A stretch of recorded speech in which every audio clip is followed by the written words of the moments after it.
Bonjour à toutes et à tous. Aujourd'hui, nous allons regarder d'un peu plus près l'accord du Mercosur. C'est un sujet qui revient sans arrêt sur la table et qui déclenche des débats passionnés. Mais au fond, de quoi parle-t-on exactement? On va décortiquer ça ensemble pour y voir plus clair. Faut savoir que ce n'est pas une histoire d'hier. Cet accord, ça fait un quart de siècle qu'on en discute. C'est une très longue histoire et pas mal de hauts et de bas, ce qui explique en grande partie pourquoi il est si sensible aujourd'hui.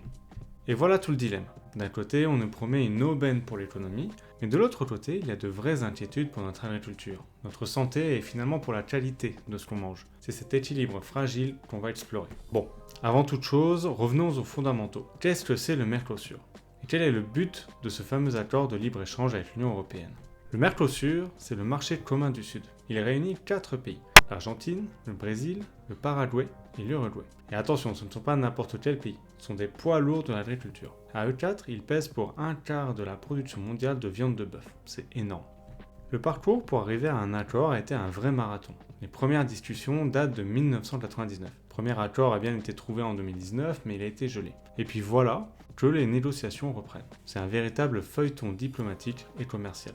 Alors, pourquoi tant d'insistance? Eh bien, sur le papier, l'accord est présenté comme une super opportunité pour les deux camps. Voyons un peu les arguments de ceux qui le défendent.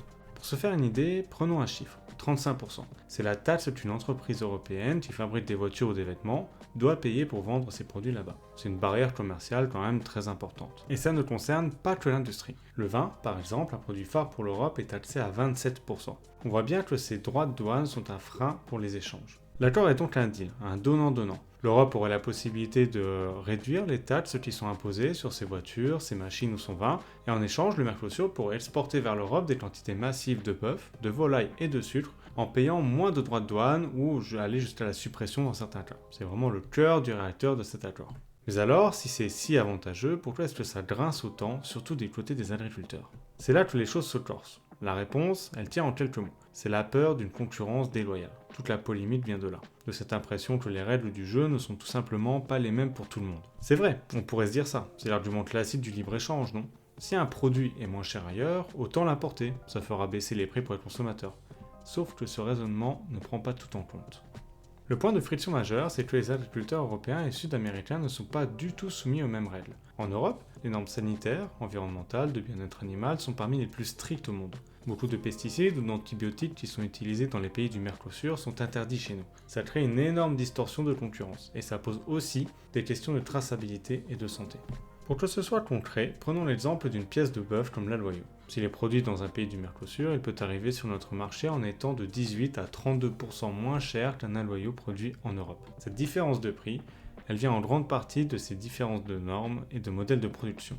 On est donc vraiment au cœur du problème. D'un côté, des exploitations familiales européennes très réglementées, de l'autre, un modèle d'élevage ultra extensif, parfois industriel, qui n'a pas du tout les mêmes contraintes sociales, environnementales ou sanitaires. Et il faut bien voir que cette nouvelle concurrence n'arrive pas dans un secteur qui se porte à merveille, loin de là. Justement, regardons un peu les chiffres pour comprendre à quel point l'élevage français est déjà fragile.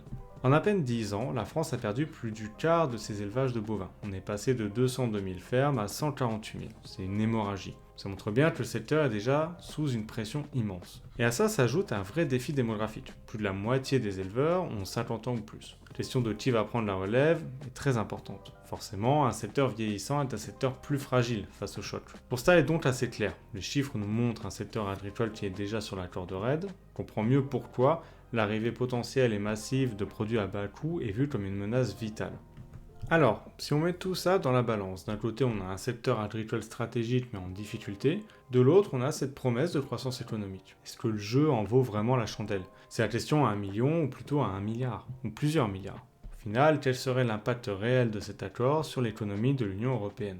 Et là, la réponse est assez déconcertante. La Commission européenne elle-même estime que le gain pour le PIB de l'Union serait de seulement 0,05% d'ici 2040. C'est un chiffre vraiment très très faible. Ça contraste de manière assez saisissante avec l'ampleur des risques pour le secteur agricole. Alors oui, peut-être que vouloir protéger notre agriculture peut augmenter la dépense des ménages puisqu'on paye un produit qui est plus cher. Mais cela augmente également la résilience de notre pays face aux crises et aux tensions géopolitiques, protège notre santé avec des produits de qualité, peut même pousser le raisonnement plus loin. Si notre alimentation provient de produits de qualité qui réduisent les risques sur notre santé, alors nous réduisons les frais de médecine des ménages.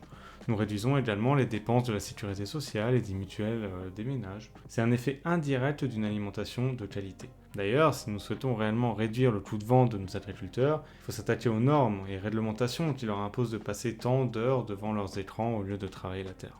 Je vous remercie de m'avoir écouté et je vous souhaite une bonne journée.